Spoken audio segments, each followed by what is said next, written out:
Assalamualaikum warahmatullahi wabarakatuh. Salam dan bahagia. Kami dari kelompok 5 akan mempresentasikan hasil diskusi dari kelompok kami yang berjudul Proses Penelitian Desain Penelitian Survei. Sebelumnya, perkenalkan anggota dari kelompok kami. Yang pertama Tifa Latifah Hawa, yang kedua Maulidina Himah, yang ketiga Tengku Devi Permatasari, yang keempat Nafia Isnaini, dan yang kelima Destia Dwi Nuryanti. Langsung saja kita ke materi. Kelompok kami membahas tentang desain penelitian survei yang terdiri dari pengertian, sejarah, jenis survei, karakteristik survei, fungsi dan tujuan, tahapan survei, dan metode survei. Pengertian survei merupakan satu cara untuk mengumpulkan data secara efektif dan ekonomis terhadap sampel yang besar. Desain survei merupakan prosedur dalam penelitian kuantitatif yang bertujuan agar dapat menggambarkan sikap, opini, perilaku, karakteristik populasi. Penelitian survei dapat diartikan sebagai usaha yang sistematis untuk mengungkapkan satu fenomena dengan cara mengambil sampel dari satu populasi dan menggunakan kuesioner sebagai alat pengumpulan data.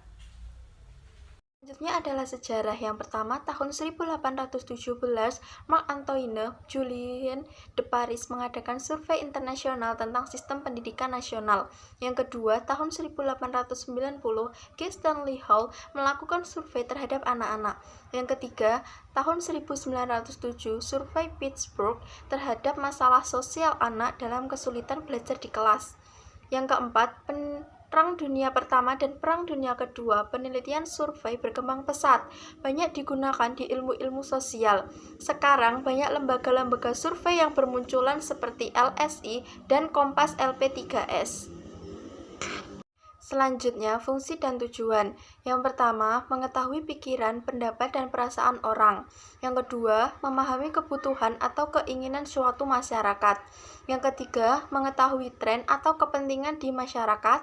Yang keempat, identifikasi karakteristik kelompok. Dan yang terakhir atau kelima, sebagai evaluasi, seleksi, atau masukan bagi suatu institusi. Yang selanjutnya, jenis survei. Menurut Creswell 2002, ada dua jenis survei, yaitu yang pertama, longitudinal, yaitu salah satu prosedur survei yang pengumpulan datanya dilakukan pada waktu yang lama. Survei dilakukan pada suatu populasi yang sama atau berbeda untuk melihat perubahan kecenderungan suatu kelompok pada periode waktu tertentu. Yang kedua, desain cross-sectional digunakan untuk pengumpulan data yang merefleksikan sikap, opini, atau belief pada waktu tertentu. Peneliti mengumpulkan data dalam waktu singkat. Pengukuran dapat dilakukan pada level individu, kelompok, komunitas, atau negara. Yang selanjutnya, tahapan survei. Yang pertama, tentukan tujuan. Yang kedua, identifikasi populasi dan sampel. Yang ketiga, buat alat ukur atau kuesioner. Yang keempat, melakukan penelitian. Yang kelima, tentukan teknik analisis. Yang keenam, tabulasi data.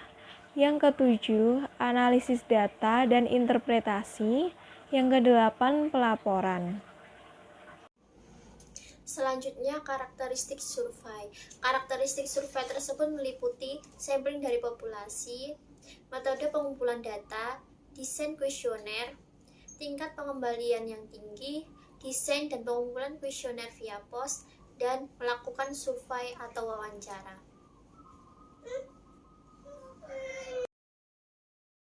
Metode survei. Metode survei tersebut meliputi yang pertama, survei pos, mengirimkan surat atau kuesioner via pos ke setiap responden penelitian. Kelebihan tersebut menghindari bias pewawancara dan dapat diselesaikan dengan cepat. Kekurangannya, responden tidak bisa bertanya, penelitian tidak dapat mengontrol terhadap jawaban responden, dan besar terjadinya bias respon. Yang kedua, interview pribadi. Kelebihannya, peneliti dapat mengontrol jawaban responden. Kelemahannya, membutuhkan waktu dan harga yang mahal, dan terjadi bias bila respon tidak dicatat akurat. Yang ketiga, survei internet.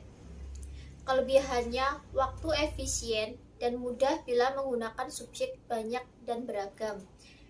Kelemahannya, bias respon dan kurang kontrol atas jawaban responden. Sedangkan yang keempat, interview telepon.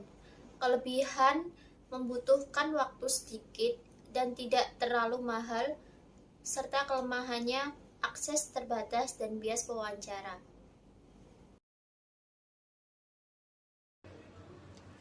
Selanjutnya, desain kuesioner. Yang pertama, close end question. Pertanyaan yang pilihan jawaban telah disiapkan oleh peneliti. Yang kedua, semi close end question. Pertanyaan yang pilihan jawaban telah disiapkan oleh peneliti dan memberikan tambahan pertanyaan yang bersifat terbuka. Yang ketiga, open end question. Peneliti tidak menyediakan alternatif jawaban, memberikan kebebasan pada subjek memberikan jawaban singkat. Selanjutnya, evaluasi survei. Yang pertama, sampel yang digunakan. Yang kedua, prosedur pengambilan data. Yang ketiga, tipe survei yang digunakan. Yang keempat, teknik analisis data yang digunakan.